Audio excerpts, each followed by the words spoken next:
Hello everyone, this is Priya Dhumeja here, your educator. Welcome to commerce room. तो students, आपके साथ हम नया टॉपिक डिस्कस करने वाले हैं कैपिटल स्ट्रक्चर का। कैपिटल स्ट्रक्चर जो कि बहुत ही इम्पोर्टेंट टॉपिक है, ठीक है। तो आज हम इसको शुरू करने वाले हैं। इसको क्या हो गया, चलो चल गया। कैपिटल स्ट्रक्चर बहुत ही ज़्यादा इंपॉर्टेंट टॉपिक है। देखो, मैं आपको इसकी मेन 4 थ्योरीज हैं कैपिटल स्ट्रक्चर की। मैं यहाँ पे आपको भी इस लेक्चर में 2 थ्योरीज करवाऊंगी, बाकी की 2 थ्योरीज हम नेक्स्ट कोई लेक्चर में लेंगे, ठीक है। तो जल्दी मैं वो वाला लेक्चर भी आपको पोस्ट कर दूंगी, ठीक है। तो कैपिटल स्ट्रक्चर जो है एनटीए यूजीसी नेट जो हमारा टॉपिक आता है, यूनिट हमारा बिजनेस फाइनेंस का टॉपिक है। इससे पहले मैं आपको बिजनेस फाइनेंस के 2 टॉपिक्स दे चुकी हूँ, working capital and dividend policy. उसके बारे में हम डिस्कस कर चुके हैं। तो कैपिटल स्ट्रक्चर के ऊपर बात करते हैं। क्लास को शुरू करने से पहले एक छोटी सी यही रिक्वेस्ट है आपसे कि अभी तक आपने हमारे चैनल को सब्सक्राइब नहीं किया तो प्लीज़ हमारे चैनल को सब्सक्राइब कर लीजिए और बेल आइकन प्लीज़ ज़रूर दबा दीजिए, ताकि जितनी भी नोटिफिकेशंस आपको मिले, वीडियोस वगैरह पोस्ट हो, आपको पता चलता रहे। और अभी तक आपने सब्सक्राइब नहीं किया तो कर लीजिए, ये हो गया था। चलो शुरू करते हैं। देखो, हर एक कंपनी को चलाने के लिए, मैनेज करने के लिए क्या चाहिए होता है? फंड्स चाहिए होते हैं, फंड्स नीड होते हैं, ठीक है। प्रमोशनल स्टेज से लेके एंड स्टेज तक हमें क्या चाहिए? पैसा चाहिए, फाइनेंस चाहिए। फाइनेंस ही इम्पॉर्टेंट रोल प्ले करता है कंपनी की होल लाइफ में। जिस तरह से ह्यूमन बींग की बॉडी को ब्लड चाहिए होता है, ब्लड सर्कुलेट करेगा तो अच्छे से हमारी वर्किंग जो है बॉडी करती है, ठीक है। उसी तरह से जो हमारा फाइनेंस है, फाइनेंस कंपनी की लाइफ के लिए बहुत ज़्यादा इंपॉर्टेंट रोल प्ले करता है।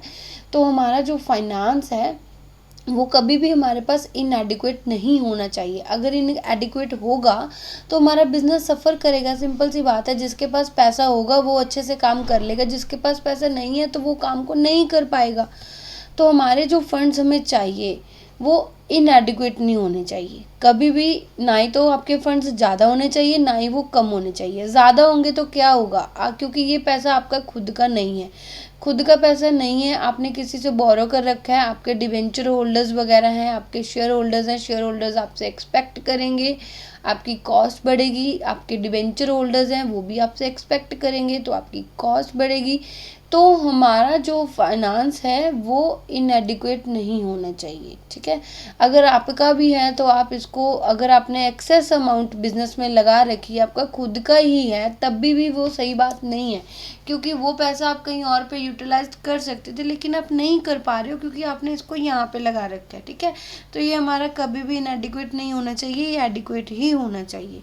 अगर हम इसको अच्छे से मैनेज नहीं करेंगे, प्रॉपरली मैनेज नहीं करेंगे, तो पूरी की पूरी ऑर्गेनाइजेशन को सफ़र करना पड़ेगा। तो इसके लिए ज़रूरी है, नेसेसरी है, ये चीज़ ज़रूरी है कि हम सही सही एस्टिमेट करें, correct estimate of current and future needs. देखो, हमने आज का तो सोचना ही, फ्यूचर नीड्स को भी हम ध्यान में रखते हुए चलते हैं, ठीक है। अगर हम फ्यूचर नीड्स को ध्यान में नहीं रखेंगे तो हम किसी भी अपॉर्चुनिटी का फ़ायदा नहीं उठा पाएंगे। आज प्राइसेस मान लो कम हुए हैं, हमें रॉ मटेरियल जो चाहिए होता है, हमारे पास इतना पैसा नहीं है, तो क्या हम उस पैसे, जब हमारे पास पैसा ही नहीं है तो क्या हम उससे बेनिफिट ले पाएंगे, रॉ मटेरियल परचेज कर पाएंगे? नहीं कर पाएंगे, ठीक है। तो हमारा जो करंट नीड है, करंट नीड के साथ साथ फ्यूचर नीड को भी हमने ध्यान में रखना है। जो हमारा कैपिटल वगैरह है, कैपिटल में to have an optimum capital structure.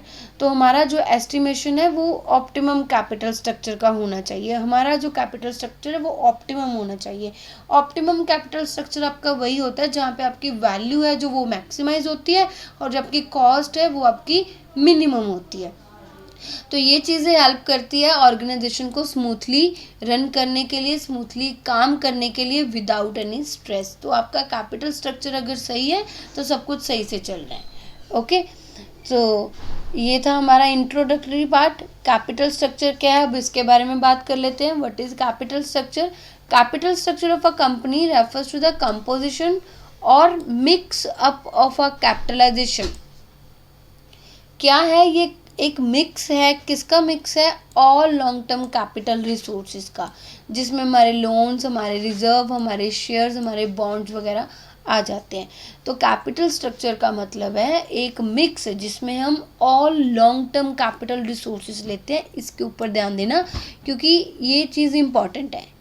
देखो टॉपिक सिंपल सा है, क्वेश्चन इसके ऊपर भी आया हुआ है। जिसको कैपिटल स्ट्रक्चर के बारे में नहीं पता था, जो इन छोटी छोटी बातों पर ध्यान नहीं देगा तो वो क्वेश्चन गलत ही करेगा। तो हमारा जो कैपिटल स्ट्रक्चर है वो मेनली लॉन्ग टर्म के लिए होता है, ठीक है, लॉन्ग टर्म के लिए ध्यान रखना। तो capital structure is made up of the debt. ये किससे बनता है? ये डेट से बनता है, इक्विटी सिक्योरिटी से बनता है, and refer to permanent financing of the firm. Permanent financing हम इसको बोल सकते हैं। परमानेंट फाइनेंसिंग वही होगी जो लॉन्ग टर्म होगी। तो it is composed of long term debt. इसमें हमारे लॉन्ग टर्म डेट आ जाते हैं, प्रेफरेंस शेयर कैपिटल आ जाती है और शेयर होल्डर्स फंड्स आ जाते हैं। ध्यान रखना कैपिटल स्ट्रक्चर किसका मिक्स है, कैपिटल स्ट्रक्चर में क्या क्या आता है। कैपिटल स्ट्रक्चर में लॉन्ग टर्म डेट आते हैं, प्रेफरेंस शेयर कैपिटल आती है और शेयर होल्डर्स का फंड आता है। शेयर होल्डर्स के फंड्स में उनकी रिटेन्ड अर्निंग भी आ जाती है, क्योंकि जो रिटेन्ड अर्निंग होती है वो शेयर होल्डर्स का ही होता है, प्रॉफिट्स का पार्ट होता है। और उसका ऑनर कौन होता है? वो किसका होता है शेयर? वो शेयर होल्डर्स का होता है।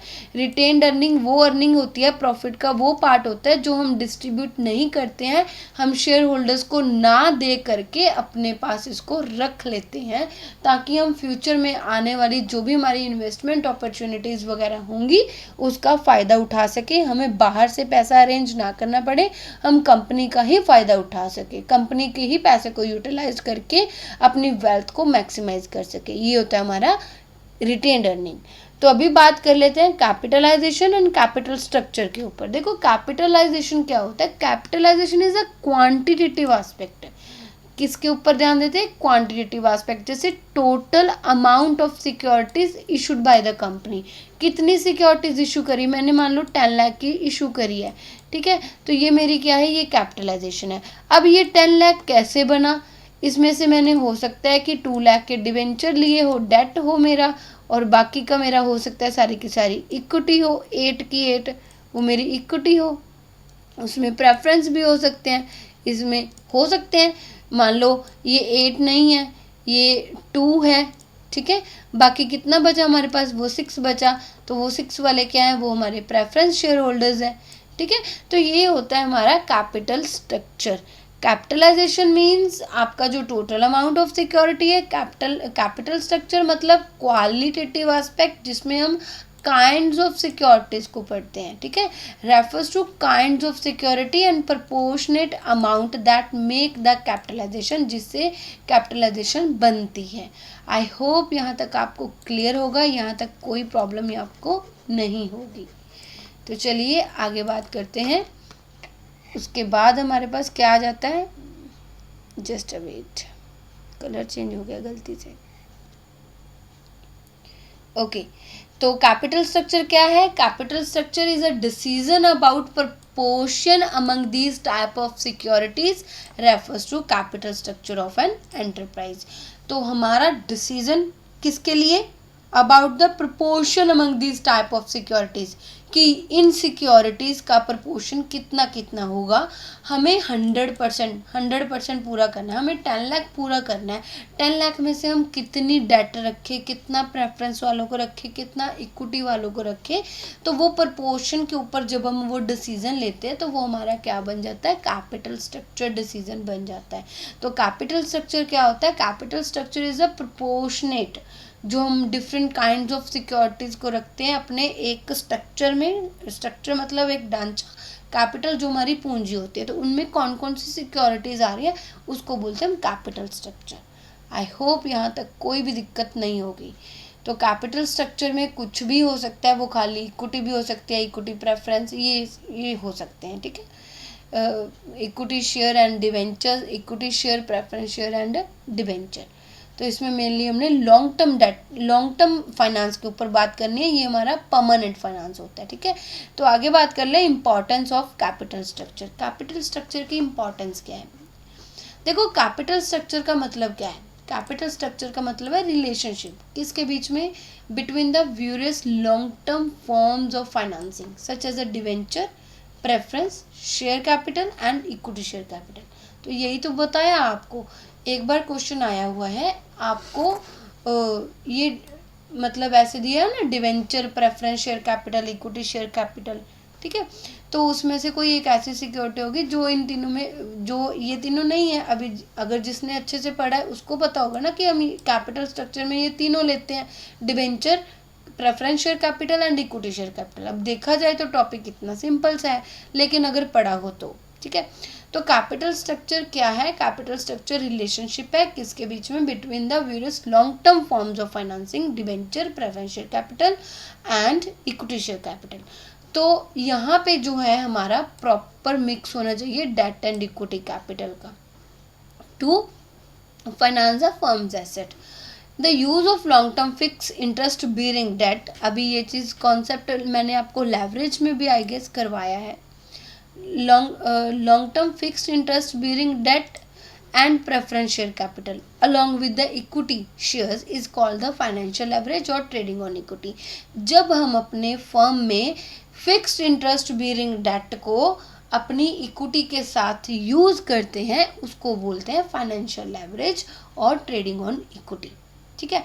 तो लॉन्ग टर्म जो हमारा इंटरेस्ट बेयरिंग डेट है जब फर्म लगाती है उसका मेन पर्पस क्या होता है? उसका मेन पर्पस यही होता है to earn more from the use of these resources, इन रिसोर्सेज से ज़्यादा, इन सोर्सेज से ज़्यादा अर्न करना देन द कॉस्ट कम होती है। क्योंकि देखो फिक्स्ड वाले जैसे 10% हो गया, 8% हो गया, इनकी कॉस्ट कम है, हम इनसे अर्न कर रहे हैं 15%, इन्हीं के पैसों को यूज़ करके हमारे पास वापस आया 15%, 20%, हम अर्न ज़्यादा कर रहे हैं, कॉस्ट इनकी कम है।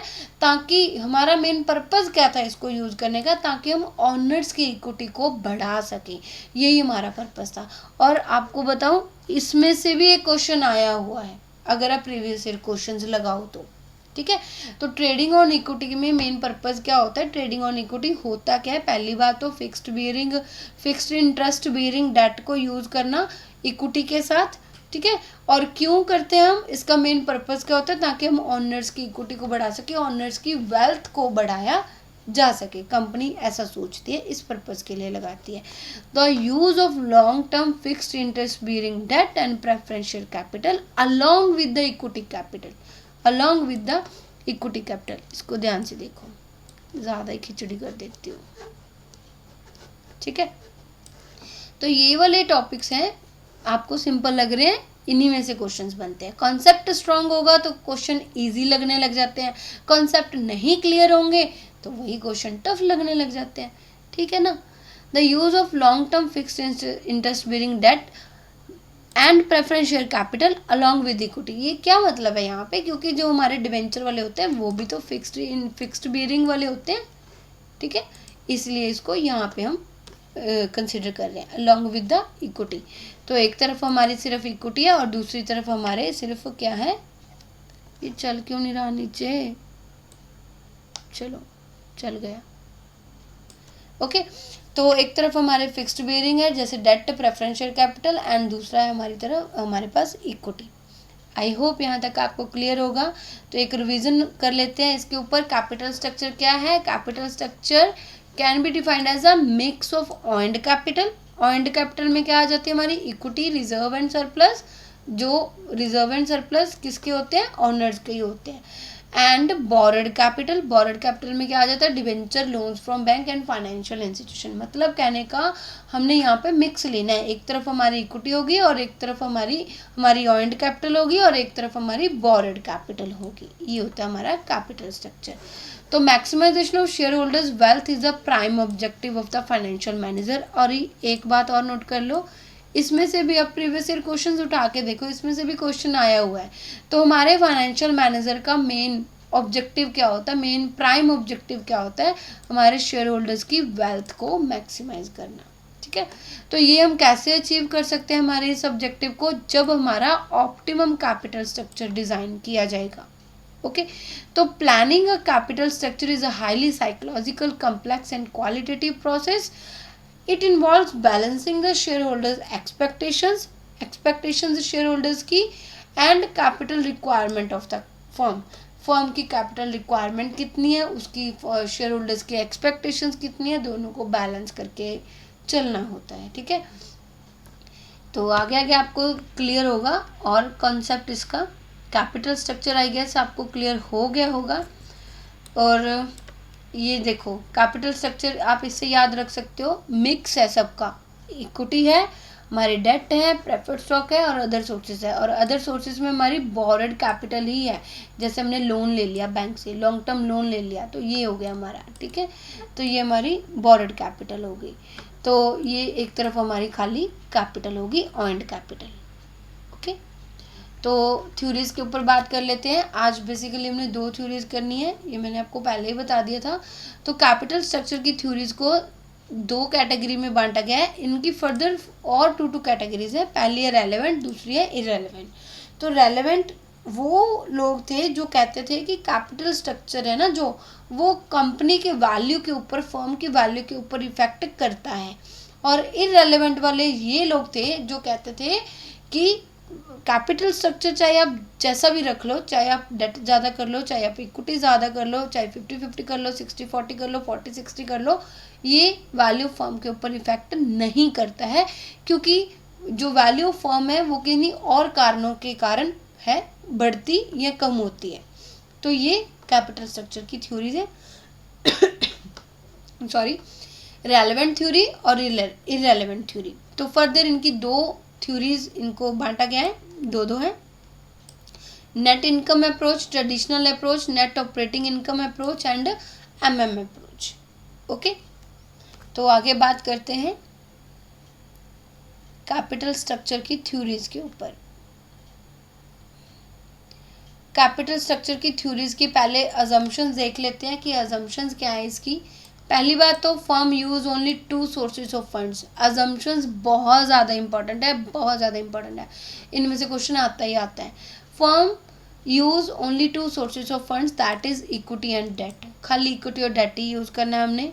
हम थ्योरीज की बात कर रहे हैं जो ये देखते हैं कि वैल्यू फर्म इफेक्ट होती है या नहीं होती है। No change in the investment decision of the firm. Firm के इन्वेस्टमेंट डिसीजन में कोई चेंज नहीं होगा, मतलब कि टोटल एसेट्स में ही चेंज नहीं होगा। 100% dividend pay out ratio. 100% dividend pay out ratio का मतलब क्या है कि आपने सारा का सारा पे करना है, कुछ भी रिटेन अपने पास नहीं रखना है। अगर आपका पे आउट रेशो 100% है तो रिटेन अर्निंग आपकी जो भी होगी वो 0 होगी। Business risk of the firm not affected by the financing mix. Business risk जो भी होगा हमारा इस फर्म को इफेक्ट नहीं करेगा। फाइनेंसिंग मिक्स है वगैरह, मतलब दोनों इंडिपेंडेंट हो गए, इफेक्ट नहीं करेंगे। यहाँ पे कोई भी कॉर्पोरेट और पर्सनल टैक्सेशन को कंसीडर नहीं किया गया है, और जो हमारा इन्वेस्टर है वो एक्सपेक्ट करेगा future profitability of the firm. ये कुछ थ्योरीज की अजम्पशंस है। तो सबसे पहले हमारे पास आ जाती है नेट इनकम अप्रोच। ठीक है, नेट इनकम अप्रोच क्या कहती है ये net income approach? Net income approach proposes that there is a defined relationship between the capital structure and value of firm। तो इससे आपको क्लियर हो गया होगा कि ये रेलेवेंट थ्योरी है। ये कह रहे हैं कि डिफाइंड रिलेशनशिप है, दोनों के बीच में relationship. Value of firm effect होती है, किससे होती है? कैपिटल स्ट्रक्चर से होती है। तो ये होगी आपकी रेलेवेंट अप्रोच। तो कैपिटल स्ट्रक्चर की जो नेट इनकम अप्रोच है वो क्या कहती है? वो ये कहती है कि capital structure of the firm influence करता है इसकी कॉस्ट को, कॉस्ट ऑफ जो कि weighted average cost of capital है उसको इफेक्ट करता है, और जो डायरेक्टली इफेक्ट करता है वैल्यू ऑफ फर्म को। ठीक है, आई होप यहाँ तक आपको क्लियर होगा। आगे समझाती हूँ कैसे। क्योंकि देखो जो हमारी weighted average cost of capital है उसमें हमारा डेट भी आ गया, उसमें हमारा कैपिटल इक्विटी भी आ गया एंड ऑल। तो ये कहते हैं कि हमारा कैपिटल, जो हमारी weighted average cost of capital है ना, वो जितनी कम होगी उतनी हमारी फर्म की वैल्यू ज़्यादा होगी। तो हमारी जो ओवरऑल कॉस्ट है ना वो इन्फ्लुएंस करती है डायरेक्टली किसको? वैल्यू ऑफ फर्म को। खाली अभी तक इतना समझो कि ये थ्योरी ये कहती है कि weighted average cost of capital जो होगी फर्म की, कॉस्ट ऑफ कैपिटल जो होगी वो वैल्यू ऑफ फर्म को इफेक्ट करती है, डायरेक्टली इफेक्ट करती है। बस इतना ध्यान में रखो। कैसे करती है आगे डिस्कस करते हैं। नेट इनकम अप्रोच की कुछ अजम्पशंस है। Assumptions are very important. Theories की अजम्पशंस तो ज़्यादा इंपॉर्टेंट है। तो सबसे पहली अजम्पशन इसकी क्या है? ये एज्यूम करके चलती है नेट इनकम अप्रोच कि ये कॉन्टिन्यूस इंक्रीज करेगी डेट में। assumes that continuous increase in the debt does not affect the risk perception of the investor. ये लोग कहते हैं कि आप जितना मर्जी डेट यूज करो, हमारे जो शेयर होल्डर्स हैं, हमारे जो इन्वेस्टर्स हैं, उनकी रिस्क परसेप्शन नहीं बढ़ेगी। अभी इस पॉइंट को ध्यान से समझना। देखो, हमारे एक तरफ है डेट वाले, ठीक है, और एक तरफ है इक्विटी वाले। ये कहते हैं कि आप डिबेंचर होल्डर्स को बुला लो, जितना मर्जी इंक्रीज कर लो, हमारे इक्विटी वाले कुछ नहीं बोलेंगे। कुछ क्यों नहीं बोलेंगे भैया? उनको फ़र्क पड़ेगा, क्योंकि इनका जो राइट था, इनका जो हक था, वो आप डिबेंचर वालों को देते जा रहे हो। क्योंकि डिबेंचर वालों को कंपनी को इंटरेस्ट पे करना ही पड़ता है, चाहे कंपनी के पास पैसा हो चाहे पैसा ना हो, कहीं से भी लेके आए, डिबेंचर वालों ने तो अपना इंटरेस्ट लेके जाना है। तो आप जब नंबर ऑफ डिबेंचर होल्डर्स को इंक्रीज कर दोगे तो इक्विटी वाले कैसे नहीं इफेक्ट होंगे? वो होंगे। और यही बात इन्होंने क्या कर दी? मानने से ही इनकार कर दी कि वो इफेक्ट नहीं होंगे। वो इतने बोले पंछी थोड़ी है कि कुछ नहीं बोलेंगे, आप जितना मर्जी डिबेंचर वालों को दे दो। लेकिन ये इन्होंने अपनी अजम्पशन में जिस चीज़ का, जो चीज़ रियल है, इन्होंने पहले ही अज्यूम कर लिया कि ऐसा होगा ही नहीं, इन्होंने मना ही कर दिया लेने को। तो नेट इनकम अप्रोच ये कहती है कि आप जितना मर्जी डेट यूज़ करो, इससे आपका जो रिस्क परसेप्शन है इन्वेस्टर का, वो नहीं चेंज होगा। रिस्क परसेप्शन का मतलब जो आपका इन्वेस्टर है, आपका इक्विटी शेयर होल्डर्स है, वो कुछ भी नहीं कहेगा, जितना उसको मिल रहा है वो ठीक रखेगा, उसको रिस्क नहीं होगा, उसको किसी तरह का कोई डर नहीं होगा, ये ऐसा मान के चल रहे हैं। Cost of debt is less than the cost of equity, very important. अगर डेट सस्ता होगा तभी तो उसको ज़्यादा यूज़ करने का फ़ायदा है। अगर डेट इक्विटी से महंगा हो गया तो फिर उसको यूज़ करने का फ़ायदा ही क्या? डेट ऑलवेज इक्विटी से सस्ता होगा, उसकी कॉस्ट कम होगी, ठीक है। तो जैसे हमारा डेट वगैरह होता है 8% 10%, तो ये फिक्स्ड हो गया। इक्विटी वालों का जितना भी बचता है, ये तो हम शुरू से पढ़ते आ रहे हैं ना, इक्विटी वाले को जो डिविडेंड वगैरह मिलता है, वो जितना सारे टैक्सेस वगैरह पे करने के बाद जो भी बचता है उनको मिलता है। तो डेट ऑलवेज लेस देन होगी कॉस्ट ऑफ इक्विटी से। कॉर्पोरेट इनकम टैक्सेस एग्जिस्ट नहीं करेंगे, टैक्सेस को ही इन्होंने इग्नोर कर दिया है। ओके, नेट इनकम अप्रोच ही आगे कंटिन्यू चल रही है। नेट इनकम अप्रोच क्या कहती है? As per net income approach, higher the use of debt capital will result in the reduction of weighted average cost of capital. आप जितना ज़्यादा डेट को यूज़ करोगे, आपकी weighted average cost of capital कम हो जाएगी और आपकी वैल्यू फॉर्म जो इंक्रीज हो जाएगी। तो वैल्यू फॉर्म को निकालने का फॉर्मूला क्या दिया इन्होंने? अर्निंग्स, जितनी भी अर्निंग्स है उसको आप weighted average cost of capital के साथ डिवाइड कर दो। तो earning being constant and weighted average cost of जो कैपिटल है आपकी, वो रिड्यूस होती जा रही है, क्योंकि इन्होंने पहले ही ज्यूम करके रखा है ना, तो एसेट्स वगैरह चेंज नहीं होंगे। तो अगर आपकी EBIT कांस्टेंट है, ये चीज़ ऊपर कांस्टेंट रख रहे हो आप लोग, और जो नीचे वाली चीज़ है, ये आपका जो डिनोमिनेटर है, आप उसको रिड्यूस करते हुए जाओगे, तो आपकी ऑब्वियस है कि जो वैल्यू फॉर्म है वो ऑलवेज आपकी इंक्रीज होती जाएगी। कोई भी इमेजिनरी फिगर आप यहाँ पे पुट करके देख लो, ठीक है। अर्निंग्स को जब आप वेटेड एवरेज, ये कह रहे हैं, ऐसा इन्होंने कहा है कि आपकी जो अर्निंग्स है वो कांस्टेंट है, ये चीज़ आप कांस्टेंट रख रहे हो। अगर आप इसको डिवाइड करोगे, मतलब कम कर, रिड्यूस होती जाएगी, तो ये आपकी वैल्यू फॉर्म भी इंक्रीज होती जाएगी, ठीक है। तो नेट इनकम अप्रोच क्या कहती है? वो बस यही कह रही है कि a firm will have a maximum value. कहाँ तक उसकी वैल्यू मैक्सिमम होगी? At a point where weighted average cost of capital is minimum. जितनी आपकी कॉस्ट ऑफ कैपिटल मिनिमम होगी, उतनी आपकी फर्म की वैल्यू ज़्यादा होगी। That is when the firm is almost the debt finance. तो weighted average cost of capital हमारी कब मिनिमम होगी? कौन से पॉइंट पे मिनिमम होगी? जब हमारी जो वैल्यू फर्म है ऑलमोस्ट डेट फाइनेंस्ड होगी। जब हम डेट से फाइनेंस करेंगे तभी तो वो कम होगी ना, तो वो तब कम होगी तो हमारी वैल्यू फॉर्म इंक्रीज हो जाएगी। तो ये आपकी net income approach. Net income approach आपको क्या कहती है? इस तरफ आपकी ली गई है कॉस्ट और इस तरफ है आपकी डेट, ठीक है। ये देखो, अब जैसे जैसे डेट को इंक्रीज करते जा रहे हो, डेट पहले यहाँ पे था, अब आपका जो डेट है वो धीरे धीरे इंक्रीज होता जा रहा है, यहाँ तक आ गया, तो आपकी जो weighted average cost of capital है वो भी रिड्यूस हो गई, नीचे नीचे नीचे नीचे होती आ रही है। क्यों? क्योंकि जो आपका रिस्क परसेप्शन है इक्विटी वालों का वो तो हमने कांस्टेंट रखा है ना, उनको तो कोई फ़र्क ही नहीं पड़ेगा, वो तो उतना ही रहने वाला है, वो ना इंक्रीज़ होगा ना डिक्रीज़ होगा। तो आपकी जो ओवरऑल कॉस्ट ऑफ कैपिटल है, जब आप डेट को यूज़ करोगे ओवरऑल कॉस्ट ऑफ कैपिटल आपकी रिड्यूस होनी शुरू हो जाएगी, रिड्यूस होती जाएगी, और एट द एंड इस तरह से आप देख सकते हो आपकी जो वैल्यू फर्म है वो इंक्रीज़ हो जाएगी। ठीक है, तो as a proportion of debt in a capital structure increases, weighted average cost of capital reduces, वो रिड्यूस होती रहेगी। आई होप यहाँ तक आपको क्लियर होगा, कोई दिक्कत नहीं होगी यहाँ तक। तो ये आपको एक एग्जांपल दे के रखी है, देखो वैल्यू फॉर्म कैलकुलेट करनी है, weighted average cost of capital capital structure के लिए आपको दे के रखे हैं। मान लीजिए कि ईबीआईटी फॉर्म की वो है 2 लाख और कॉस्ट ऑफ इक्विटी है 10% और कॉस्ट ऑफ डेट है आपका 6%। ठीक है, तो डेट कैपिटल फर्स्ट केस की बात कर रहे हैं जिसमें उन्होंने डेट को यूज़ किया 5 लाख, उन्होंने एक सेकंड ऑप्शन बना के चली, सेकंड ऑप्शन में उन्होंने देखा कि 7 लाख कर देते हैं। ठीक है, थर्ड ऑप्शन है, मतलब डेट इंक्रीज हो गया ना, थर्ड ऑप्शन है उन्होंने सोचा कि नहीं डेट को रिड्यूस करके देखते हैं, अब देखते हैं कि हमारी वैल्यू फॉर्म इंक्रीज होती है डिक्रीज होती है, कहाँ पे कौन से पॉइंट पे होती है। तो हमारी जो भी कैलकुलेशंस होंगी सबसे पहले हमने इंटरेस्ट माइनस करना है, जितनी भी हमारी ईबीआईटी हुई है अर्निंग्स हुई है उसमें से हम इंटरेस्ट माइनस कर रहे हैं, इंटरेस्ट माइनस करके हमारे पास जो बचा वो अर्निंग्स बिफोर टैक्स बच गए हैं, बिफोर टैक्स बच गए हैं। इसमें से जो आपका है इंटरेस्ट, इंटरेस्ट किसके ऊपर लगेगा, 2 लाख है यहाँ पे, नहीं 5 लाख है यहाँ पे, 5 लाख है और ये 6% है।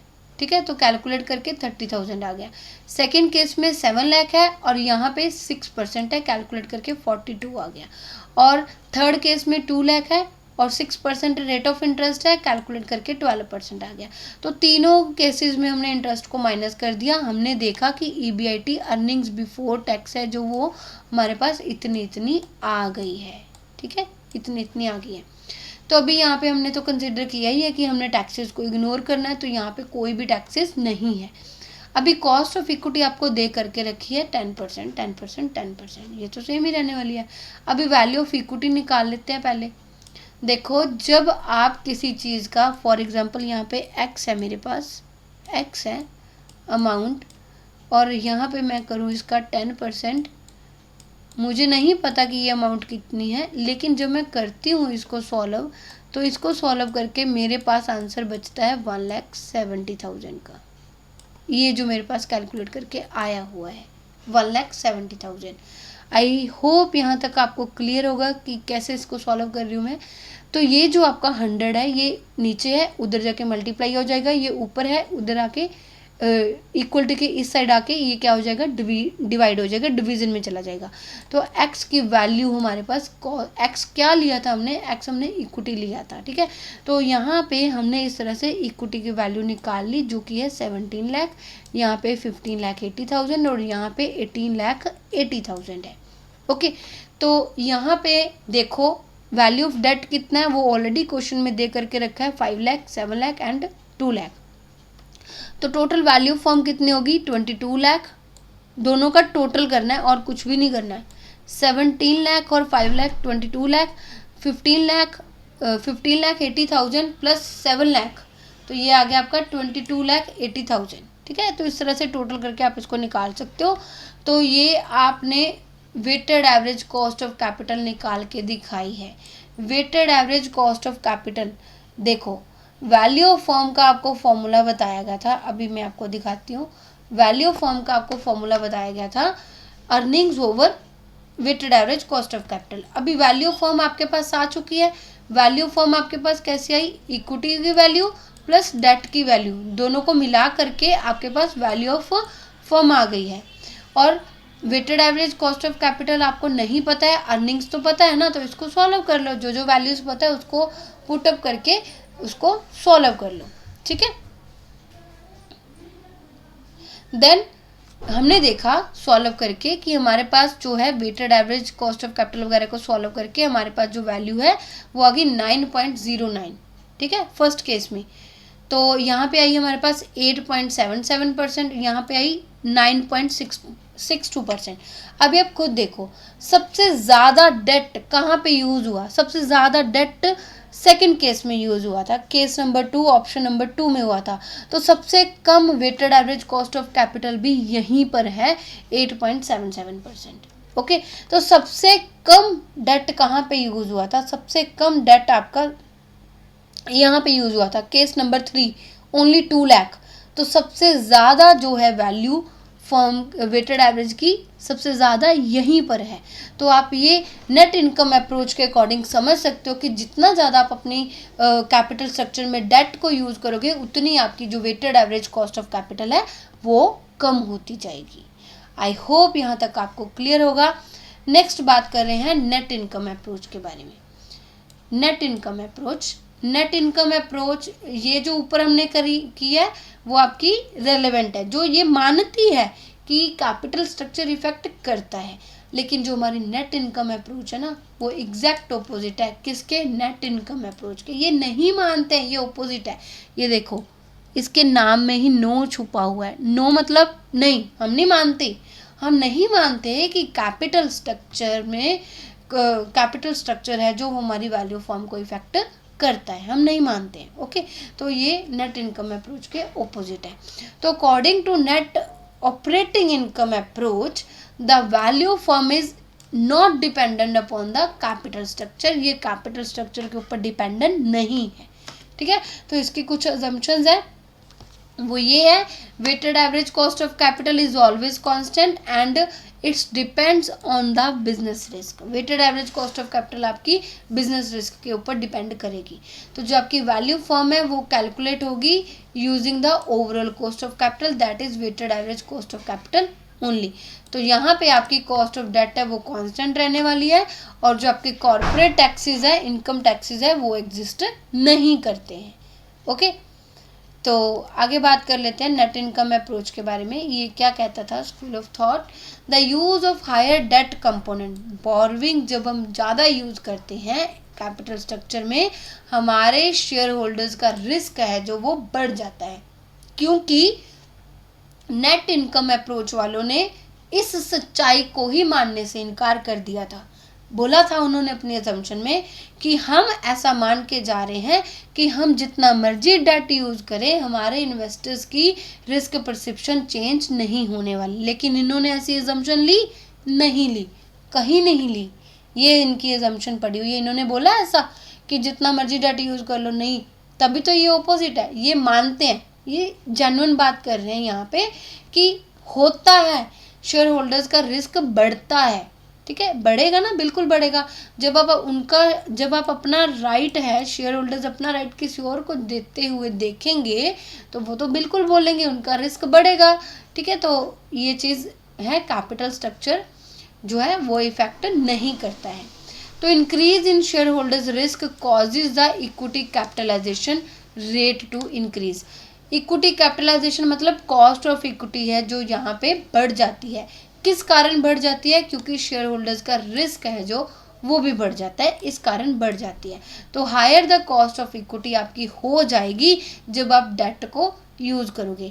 जितना ज़्यादा डेट यूज़ करोगे उतनी आपकी कॉस्ट ऑफ इक्विटी बढ़ती जाएगी, क्योंकि नेट ऑपरेटिंग इनकम अप्रोच वाले ऐसा कभी नहीं मानते हैं कि उनके जो इन्वेस्टर्स की रिस्क परसेप्शन है वो चेंज नहीं होगी। ठीक है, तो जितना भी आपको फ़ायदा होने वाला है चीपर सोर्स ऑफ डेट को यूज़ करके, वो एग्जैक्टली ऑफसेट हो जाएगा किसके साथ?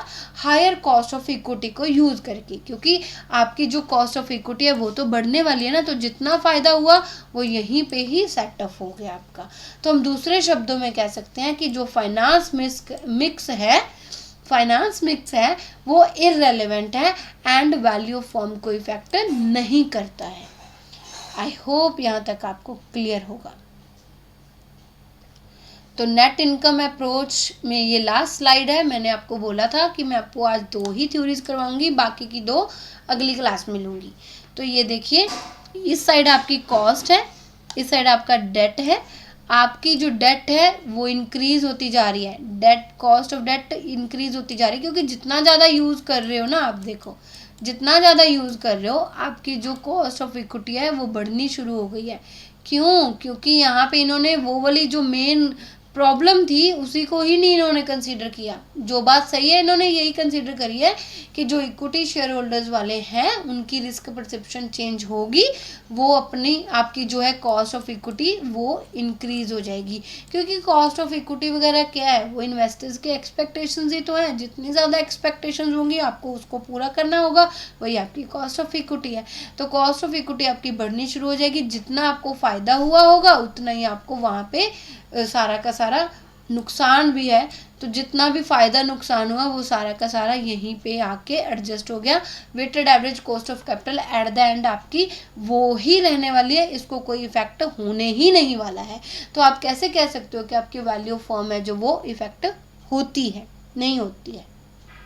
ओके, तो नेट इनकम अप्रोच जो है वो आपकी इररेलेवेंट अप्रोच है। नाम में ही नो छुपा है। नहीं, हम नहीं मानते हैं कि कैपिटल स्ट्रक्चर है जो वो इफेक्ट करता है।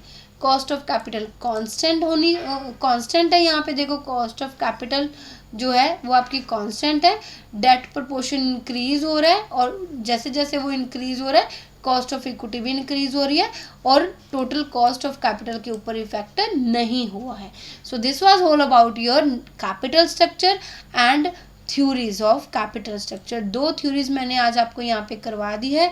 आई होप यहाँ पे आपको सारी चीज़ें क्लियर होंगी। कोई डाउट, कोई भी कुछ भी पूछना हो तो आप कमेंट बॉक्स में अपने डाउट्स को क्लियर कर सकते हो। So this was all about today's class. I hope आपको क्लास अच्छी लगी होगी। क्लास अच्छी लगी है तो प्लीज़ क्लास को लाइक ज़रूर करना। अभी तक चैनल को सब्सक्राइब नहीं किया तो प्लीज़ चैनल को सब्सक्राइब भी करना। और आप हमारा टेलीग्राम चैनल ज्वाइन कर सकते हैं किसी भी नोटिफिकेशन के लिए, ठीक है। तो ये कॉमर्स रूम चैनल के नाम से ही टेलीग्राम चैनल बनाया गया है, आप उसको वहाँ पे सर्च कर लेना या मैं आपको यहाँ डिस्क्रिप्शन में उसका चैनल का लिंक दे दूँगी। Okay, thank you so much guys. मिलते हैं हमारी नेक्स्ट क्लास में। Bye bye, take care.